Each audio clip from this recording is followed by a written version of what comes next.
You've heard of the gender pay gap. Did you know that there's also a gender speaking gap? This is what I talk about with my guest, Kristin Oakley, and how we can start closing it on this episode of the Speaking Your Brand podcast.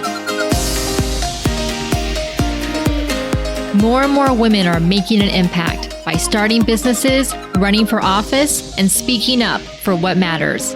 With my background as a TV political analyst, entrepreneur, and speaker, I interview and coach purpose-driven women to shape their brands, grow their companies, and become recognized as influencers in their field. This is Speaking Your Brand, your place to learn how to persuasively communicate your message to your audience.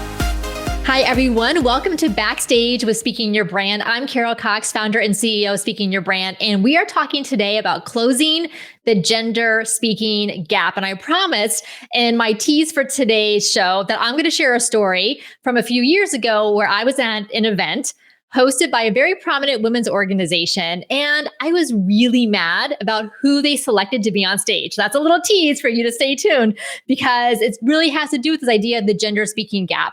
But I'm really excited to have here with me today on the LinkedIn Live show, Kristin Oakley, who's a professional speaker and MC. And we got to know each other. She attended our summit that we did a little over a year ago. And I remember in the comments that she came in as a Speaking Your Brand newbie, and she said that she's leaving a fan for life. And I was like, oh, that just touched me so much. And so then Kristin and I worked together in a VIP day over the summer to help her create her signature talk around this idea of the gender speaking gap. Kristin, welcome. Thank you so much for having me, Carol. I'm so honored and excited to be here with you. Yes, likewise. And hi, Diane. Thanks for tuning in. And if you are listening live, let us know in the comments, say hi. And if you're watching the replay, let us know that as well. And if you have questions for Kristin or for myself along the way, definitely post them in the comments because we want to hear from you. Kristin, tell us a little bit more about your background and especially your background as a professional speaker. What does that mean and what does that look like? Well, I've had a very unique career path, I would say, in that I have been blessed to work across multiple industries over the past 20 years since I've been in the workforce. But the one common thread in all the jobs I've ever had, it's involved public speaking.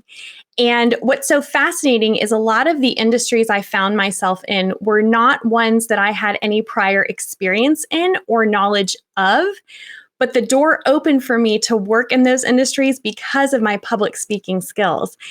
And so it's really fascinating because that has been the common thread that has just allowed me to expand myself and grow myself personally and professionally. And it's a skill that has served me so well. If you had told me over 20 years ago that I would have been a professional speaker, I would not have believed you because I was really shy and I was nervous and I was drawn and I enjoyed watching speakers, but particularly women, they inspired me. And there was a little bit of this, oh, I wish I could do that. But never in a million years did I dream that I would end up doing that very thing. So it's been a wild ride. I'm so grateful for it. And it's a skill that I'm very passionate about and especially passionate empowering other women because I've seen the doors that it's opened for me. And Kristin, when you were young, elementary school, middle school, high school, did you like to perform in any way? I did actually. So that was the interesting thing. Back when I was younger, if I was a character and I was playing someone else, I felt free to do that. And I'll remember the first time was I was 8 years old. I was in third grade and the teacher announced that there was going to be a class musical and it was Hansel and Gretel. And I just knew with every fiber in my being that I wanted to be Gretel. And I auditioned and I got the part and that was my first time on stage. And so I did some acting here or there throughout my childhood and then kind of just fell away from it. But then later on, I actually received an acting scholarship in New York City. But while I was there and doing that training, I had an important shift. And I realized that rather than playing a character, I enjoyed being in front of audiences and I enjoyed that performance element. But I actually was much more comfortable being myself and talking about things that I was passionate about that I knew could make a tangible, positive difference in people's lives versus playing a character. Whereas I was surrounded by a lot of actors who felt the complete opposite. They wanted to play a character. They didn't feel as comfortable being themselves. And so once that shift happened, that's when I realized, oh, okay, I think this is the career path and this is the direction that I need to head. That is such an interesting insight that you had there, Kristin. And I know I can imagine for a lot of actors, they do prefer to play play someone else, but that you realized it was actually the opposite. And for those of you who are either watching us live or in the replay, let us know in the comments if you liked to perform when you were young, whether it was acting, dancing, singing, playing a musical instrument or recitals. Let us know, because I think there is definitely a common thread among those of us who enjoy speaking and like to do speaking, that we did have this performing aspect of ourselves when we were younger. Kristin, so you've been on lots of stages over the years, lots of events, conferences, seminars that you have spoken at, that you've attended. So tell us what this gender speaking gap is, and when did this first come to your awareness? Were you sitting at an event one day and you thought, wow, there's something going on here? So funnily enough, I was late to the party on this whole gender speaking gap thing, because I was so fortunate that even though I was predominantly working in male dominated industries, looking back, I realize now how good I had it. And what I mean by that is each team I was a part of, the companies I worked for, actually really esteemed women. And in those environments, it was actually more normal to have a female presenter. So I didn't start to pick up on this until I was actually working in the financial services industry. And I was a full-time presenter for the nation's largest independent investment advisory firm at the time. And I would travel and go to these work sites and these different corporations and be presenting content. And I was just greeted with this, oh gosh, we're so excited to have a woman here today. And so that began to just kind of spark some curiosity of, oh, this is really not the norm. And so I was starting to pay attention to that. But what really opened my eyes was about a year ago, I was asked to give a virtual keynote. And Carol, I wish I could remember what I Google searched to stumble upon what I found. I was asked to speak on my area of expertise. So I was putting together a presentation about, and it was a female audience, about speaking. And I came across the Gender Diversity and Inclusion Report that was put out by Bizzabo, which is one of the world's largest event software companies. And the data that I found was from 2019. So it was obviously, pandemic. But it was so fascinating because there, clear as day in the data, it illustrated that there was a gender speaking gap and that it had been existing for a long time. So in this report, they actually went through and they researched from 2013 through the end of 2019, over 60,000 event speakers worldwide. And they found that women were actually really underrepresented at professional gatherings and events. And I was looking at this, and that's when it hit me, and the pieces kind of started coming into place that I wouldn't say sheltered, but I had been in an environment that supported women and encouraged women's voices. So I just wasn't aware of what those stats were outside of my realm of where I had been working. And that just really opened my eyes because it broke it down by country, it broke it down by industry, it broke it down by type of events. And that's when you really start to see, oh my gosh, there is a gender speaking gap. And then I kind of went down this rabbit hole and started to do as much research as I possibly could because it just really fascinated me. And that's when I learned that there had been trending hashtags of no more mantles, meaning, we need panels that have women on them and not just men. And it was almost like I felt, part of me was like, do I want to stick my finger in this hornet's nest? Because all the articles and everything I was finding, you could just tell there was a lot of anger and a lot of frustration about the lack of women's voices and representation.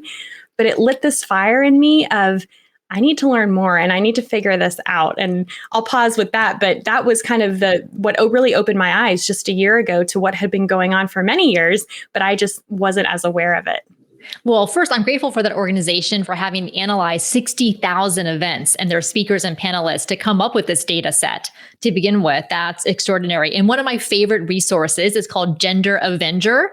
They have a great Twitter account and website where they will look at the lineups of conferences, panels, and so on across all industries, whether it's a panel about science and COVID, if it's a finance, cryptocurrency, conferences about marketing, doesn't matter what the industry, what type of event, and they will call out the organization if they don't have a diverse mix of speakers and panelists, whether women, diversity of color, all of that. Because in this day and age, and for any conference or event to say, oh, we just couldn't find, XYZ to fit, or we couldn't find an expert who was a woman or a Black woman or a person of color, is honestly just being lazy nowadays. Yeah, and it's interesting because what I found is I felt like there was two sides to this conversation.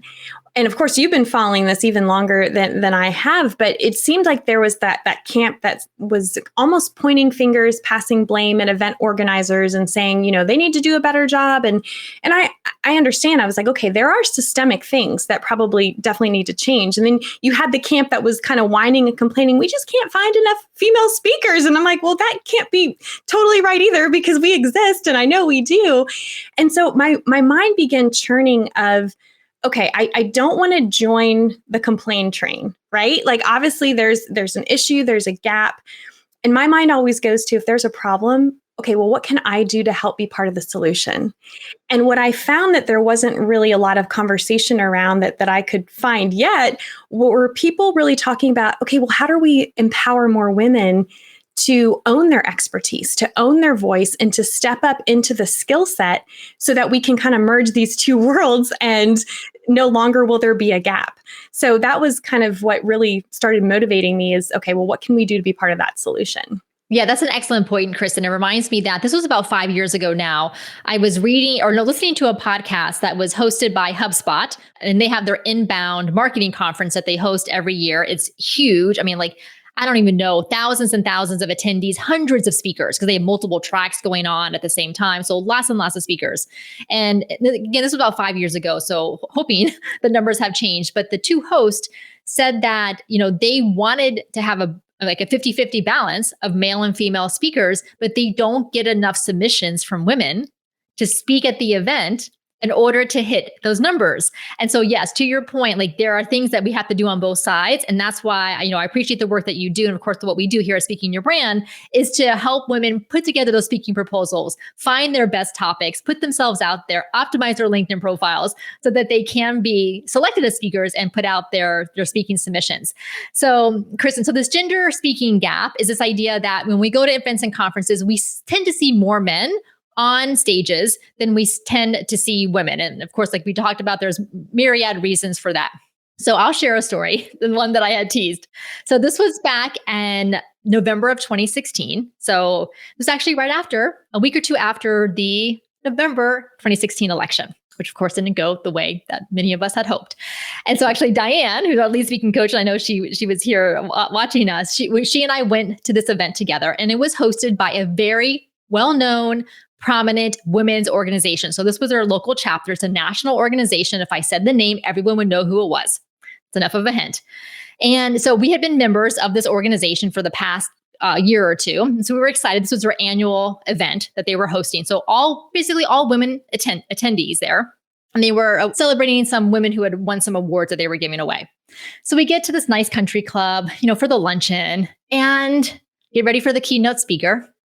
And you'll never guess who the keynote speaker was. It was not a woman. It was a man. And I was floored. Seriously, I can still remember to this day, why would a prominent women's organization pay? And he was a known name, so I'm sure he charged a hefty speaking fee. But why would a women's organization select a man as the keynote speaker when there are so many women they could have chosen instead? And I was like, wow, even if you're a woman, you're not necessarily conscious of making these choices either. You're like, of all places to expect where there would not, right. And that was probably a lot of the shock, right? Right.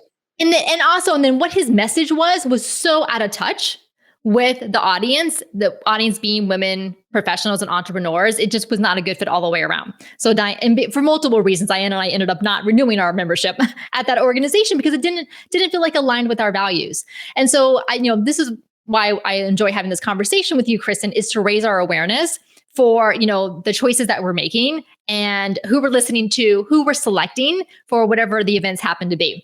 Okay, so then Kristin, so we have a good idea of what the gender speaking gap, and it is about being conscious of when we are hosting our own events, making sure that we're having a diversity of women speakers, if it is all women, but obviously if it's a co-ed audience, making sure that we have a good balance. And then also making sure that as women, we are submitting to speak, we are pitching for speaking engagements, we are building those relationships with event organizers so that we can get selected as speakers. Hi, Radhika. So nice to see you here. She was one of our speakers at our April Beyond Live Virtual Summit.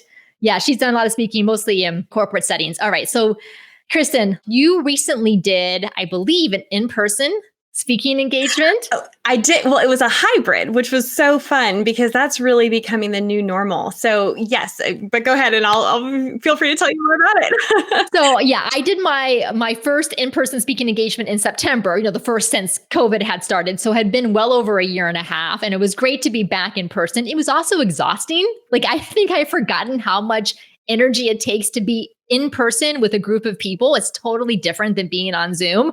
And so I would just love to hear from you. Like, how did it feel to be back in person? What do you think the audience felt about having this experience in person? And as a speaker, what were some things? Did you do anything differently to prepare or differently regarding your delivery and content? Oh my goodness, such great questions and so much to unpack here. So what's interesting is the event that I recently did was done out of a studio, Valiant Productions. They are amazing. And when the pandemic hit, they really had to pivot. And they took one of their warehouses and turned it into this amazing virtual stage that now allows groups to have hybrid events. So when we're saying hybrid events now, that means a mix of you have in-person attendees and you also have people tuning in virtually. This one was very unique because it was international and we only had about 12 people in the studio, but we had over 100 people tuning in worldwide. So here I am on a stage in Boise, Idaho, and I'm looking out and there's a giant Zoom wall. And I've got people tuning in from New Zealand, Australia, Italy, the UK, all across North America, the US and Canada. And so really, I mean, it's amazing what this new hybrid situation has looked like in that, I think as we go back to a more normal, yes, we're going to see the continuation and hopefully the increase of in-person events. And I agree with you, Carol. I've thought a lot about the energy. That's a whole nother topic I'd love to dive into with you because I definitely felt that as well. But moving forward, companies are realizing what a cost savings it is to do this hybrid model because now they can reach people on a global scale tuning in, and there's not the cost of the hotel and the airfares and the putting people up and all that comes with it. And so what I am finding is that what event organizers are looking for are speakers who can not only engage the room and can not only engage on camera, because being on camera is a different skill set, but someone who can do both. That's where the future is really going. So I'll give you an example. Recently, I was working with a client who was making her first presentation, and it was a hybrid situation. And as I was asking her questions to help her prepare, she hadn't even thought, oh gosh, I need to pay attention to the virtual audience. I need to make sure I engage them. And so we threw in, and I gave her some creative ideas. I said, how can you turn your attention to that virtual screen at a couple different key points and get them to engage, get them to raise their hand, ask them a question. You're going to need to pause because there's a lag through Zoom. All these different things to really help virtual attendees feel like they're there in person. One of the fun little things, which I think is a great idea, I have them here at my desk, but we create what we call Zoom paddles. So we have these different emojis, right? Like you have the heart emoji, you have the laughing emoji, you have the, oh, that's a great new idea. And so all the attendees had these paddles. So as speakers were on the stage projecting out, they could see a whole wall of hearts or see a whole wall of laughing emojis. And we had so many attendees say, I felt like I was there. And that was the biggest compliment because that's the goal. You don't want people to feel like they're away on an island, in Zoom land. You want them to feel like they're immersed so that they too can have that transformative experience. So I think moving forward for professional speakers, it's really important to embrace this, not just wait for it to go back to the way that it was, because I think things have forever changed, but I think it's opening new doors of opportunity. And so just like we have to learn to master that skill set of standing on stage in front of a room with people in person, it's equally as important to understand on-camera work and how to up your energy, because we all know the camera sucks away at least 10% of our energy. It's not fair. It adds 10 pounds and it sucks 10% of the energy away, right? But we've got to figure out how to deliver that transformative, engaging experience for attendees, whether they are in person or tuning in virtually. Kristin, first, I love the Zoom paddles. Are those like somewhere, like, can people buy them, or did you all make them? Oh my gosh. No. So this was the event organizer created them. So she just took, they're the emojis from our phones, right? And we have a whole bunch of them. It's a really fun idea. So yeah. That is brilliant. And then you just mailed them to all of the attendees. Exactly. And then for the ones who are overseas or whatever, they sent them the PDFs and they could print them out and make their own. Oh my gosh. I am totally going to borrow that and recommend that. Go for it. I think she should have patented that if that was possible. I don't know. Right. That was a great idea. And to your point about the hybrid events, I agree that they're going to stay because so many conferences realize that a lot of the attendees are not going to fly either because of health concerns, but a lot of people, even who are vaccinated, like I'm vaccinated, I'm still not eager to get on an airplane and fly, across the country. The travel's just changed. It's not, I'm with you on that. Yeah. Like, it's not like I'm not jumping up and down. Like, if I have like a really nice vacation to go on for 2 weeks, I will probably get on an airplane, but to go for 3 days to a conference, I used to fly 4 times a week, and looking back, I don't even know how I did it. There's no way. I'm grateful that those days are not here anymore. Yeah, exactly. And then also, like, for so many women who have to take care of their children, either they're still schooling them at home, full-time or part-time, or they just have, intermittent childcare. And this existed before the pandemic, but now I feel like so many more people will be able to access conferences and events that they weren't able to get to live before. So I'm actually glad that the hybrids will continue. But to your point, Kristin, it's one thing to focus totally online, like we're doing now on video on Zoom, and totally different to do only in person. But to have to do both at the same time, that is an entirely different skill set. It is. And one of the things that I love that the woman who put on this conference, is an annual conference, she is a firm believer that movement can change your state of mind. So I was not only keynote speaking at this event, I was also emceeing the whole thing, and it was a 3-day virtual event. And so she had me lead 6 different line dances throughout the 3 days. Oh my God. And what was so fun, it was like this global Zoom dance party. And so I'm up on stage leading the wobble or whatever it might be. It was so fun. And I'm looking out and seeing women all over the world joining in and having these moments together. It was really, really powerful. And so anything that we can do like that to help really draw people in. I've also started to pay attention to, and I tried to do this before, but I think my awareness of it is a lot more heightened when I'm delivering a keynote, is how can I engage all the senses as much as possible? And doing things that not only unify the audience, but can also tap into different learning styles and how people absorb information.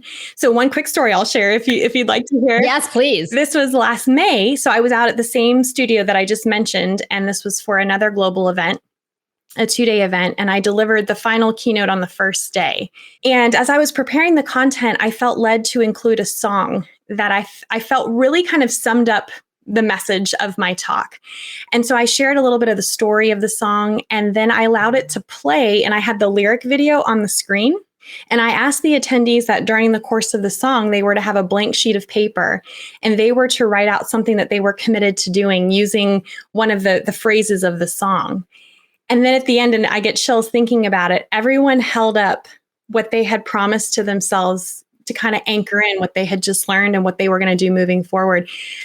I was not prepared for just the wealth of emotion. I mean, to see the tears and see these women holding up their signs in unison together. And we got some beautiful screenshots of, all these Zoom squares. Here, I'm the only one in the studio on the stage, but I've got women tuning in from all over that are committing and making a promise to themselves. It was just a beautiful moment. And so doing things like that as speakers, where we can just really involve multiple senses and engagement, I think is really helpful too. Oh, Kristen, those are excellent ideas. And I love the senses and just getting the audience to interact more. And really, I can imagine they feel so much more part of the event rather than just passively consuming the content. Yeah. And we welcome the chat. We had 2 monitors up front, so I could see people chatting. And so again, you have to kind of pause for that lag time, but, blow up the chat. Tell me what asking questions and asking for their feedback in real time is really powerful. So I would encourage speakers to don't be afraid of that, right? Because I think some people are like, oh, if I look at the chat, it's going to throw me off. No, just like we would do with a real audience and looking for that feedback, you build it in and you find strategic ways to do that throughout your material. I love that. Oh my gosh. That's why I was taking notes of what you were recommending. These are such great ideas, Kristin. Any other lessons that you would like to share as being a public speaker for the past 20 years, whether it was back in the pre-pandemic days or more recently, anything that comes to mind that you think would be helpful for our audience? Oh gosh, it's so hard to boil it down to one. Can I share 2? Oh, you can share. Yes, Okay, cool. yes, for sure. So I think the biggest thing that has helped mitigate nerves for me is focusing on the fact that it's not about me. As speakers, it's not about us. It's about the audience. And I think the more that we can focus on that and realize, okay, if you have a message to share, that message matters because it's not about you and somebody else needs to hear it. And I use that mantra, if you will, before I step on stage, just kind of this re-acknowledging of, okay, this is not about me. This is about the audience. It's about what they need and how this message can help change their lives. Now, all of a sudden, it takes the focus off myself. It takes the pressure off me. It mitigates the nerves. It actually gets me excited to deliver the message. And there I'm in service of the message. And my job is to deliver it the best way that I can. So that shift alone, just taking the focus, because I think a lot of people get wrapped up in, oh, I'm so nervous to stand up there and people are going to be judging me and thinking about me. And it's like, it's not about you. It's not about us as speakers. It's about the audience and how we can serve them and how we can help bring positive transformation to their lives. So that's one thing that's been super helpful. And I wish I could remember who it is off the top of my head, but a well-known speaker said that in his early speaking days, he used to run on the stage and think to himself, here I am. But all that did was come across as cocky and unapproachable. And the day he had the shift of running on stage and looking out at the audience and saying, oh, there you are, and making it about them, that was the massive shift. That for sure has been a huge help to me. I would say the other piece that has been really helpful, especially since we're talking about closing the gender speaking gap, is yes, as we've talked about, there's systemic things that can change, but going back to what can we as women do to be part of the solution to the problem, it really comes down to this concept, I believe, of giving ourselves permission. Giving ourselves permission to be willing to become experts in our field, to own our expertise, to be willing to learn these skills, because speaking is a learnable skill. No one comes out of the womb born a speaker. Nobody comes out of the womb knowing how to be an on-camera presenter. Those are learned skills. And if you want to learn them, you absolutely can. And I know we talked about this during our VIP day, Carol, but there's research that shows that the way men and women look at job descriptions are very different. And I think this is so fascinating. So apparently, men look at a job description, and if they check like 50% of it, they're like, oh yeah, I'm totally qualified. I'm going to apply for this job. Whereas typically, and we're making gross generalizations here, but typically a woman will read the same job description and feel like she has to check at least 90% or more of the boxes in order to even apply. And I think that translates to something like speaking. Part of this issue and part of why I'm passionate of closing this gap is, one, I do believe that there's a correlation between the gender pay gap and the gender speaking gap, because we do know that higher paying positions typically involve some sort of speaking and presenting. So there's got to be a correlation there. But also, we tend to gravitate towards what we can see. And if we're looking for more role models, we need more women to model what it looks like to raise their hand and say, I can speak. I'll speak on this topic. I'm owning my expertise. I'm going to position myself as a speaker, as a presenter. I'll volunteer to speak at this event or whatever the case might be. And the more of us that do that, the more women are seen, the more other women, especially the younger generation, are going to say, oh gosh, I could do that too. So I think it's something that in motion has the potential to really have a vast effect and kind of far reaching, kind of that ripple effect, if you will, that can really branch out and change a lot of people's lives for the better. Oh, yes. I love that, Kristin. You know that. I'm just like, yes, preach it. Say it more. And Diane saying amen. Oh, I have a preach paddle right here. Oh, there you go. I'm so going to make those paddles. I need those. All right. So Kristin, you mentioned our VIP day together. And obviously, you've been a speaker for a long time and you have a very clear idea of your message. I always tell women who book consult calls with us and, we chat with that we know you are fully competent and capable of creating your own presentations and making them outstanding. Like we know that. But we also know the value of working with someone else, right? To bounce ideas off of, to like pull on the threads of what makes a really interesting idea for the audience. So Kristin, why did you decide to book a VIP day with me? And what was the process like for you? Oh gosh, it was one of the best decisions I've ever made. So as you mentioned, I first got introduced to you. I think I had stalked you a little bit prior to the Brave, Bold, and Beyond Summit last fall. And I can't remember, I think I was just typing in, women in speaking, and I don't remember what the search was, but it led me to you. And as I followed you and followed what you were about, I was like, wow, this woman is passionate about the same things I'm passionate about. She's championing other women's voices and helping them get their message out there. That's what I'm passionate about. So I felt like there was a lot of synergy. And then attending the summit, I was like, oh, this is awesome. This is all of what I'm about. And I had looked into some of your other programs and different reasons, health-wise, whatnot. The timing just wasn't right for me. But when you offered that VIP day, a couple things stood out to me. Number one, I knew that I had a new keynote that was matriculating and had been for several months, but there were some key pieces and I just wasn't sure how to tie it all together. Now, as you mentioned, I've been writing talks for 20 years. I've been hired to help other people write talks, and I'm a student at heart, and I know the value of working with someone else because I think sometimes we're so close to our own stuff. It's hard for us to see it, right? And I really was like, okay, well, if I'm going to work with anyone, Carol is someone who is passionate about the same things I'm passionate about. Success leaves clues, and you've had success in the exact arenas where I'm trying to grow my own speaking business. And so I was like, well, there's no one better. This feels like a match made in heaven. And what was so cool is I felt like it was one of the most efficient and productive times that I've ever had. I mean, quite honestly. And I remember our first meeting was 3 hours and we took a break, of course, but we got so much done and you allowed me the space. I mean, you asked such great questions and just allowed me to share.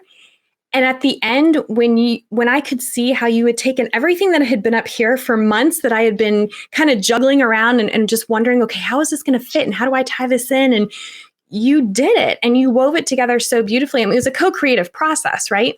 But at the end, when you were kind of reading it back to me, what we had created, I was full of emotion. I mean, I welled up with tears because it was like, there it is. That's what I've been trying to come up with for the past couple of months and just had not felt stuck, but just didn't see how it was all going to come together. And through our work together that day alone, it came together more beautifully than I could have imagined. So I'm so grateful for that time. It was such a great investment. Oh, Kristin, I love to hear that. And, it is a magical process. I'm still amazed at the end of every 3-hour VIP day that it all comes together. Like I know it will, but I'm still like amazed that it does.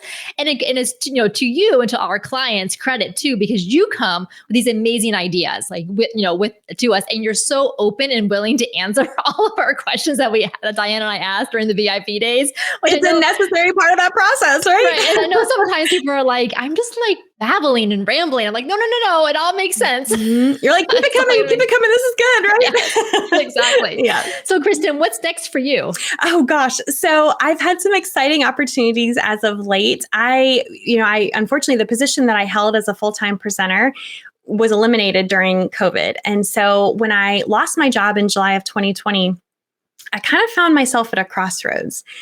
Do I go and look for another traditional job at this stage when the world is the way that it is and, all of that? Or is it time to really focus my passion and start, doing what I can to help other women present their messages? And that's kind of how I found you and, these keynotes that have opened up for me and these doors and speaking and MC gigs.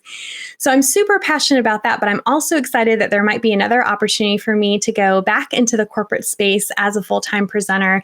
And so I'm exploring that as well because I'm passionate about women's voices being represented. And so what I think is so cool is after kind of a step away from that, now the opportunity to kind of go back, but also continue doing what I can on my own to help close this gender speaking gap. Part of me doing that might be very well stepping into this role and being a voice in that space. So I'm excited. We'll see what happens, but I'm just excited to continue building my own speaking business as well and emceeing events. And I'm working on my brand new website. So I can't wait for that to come out.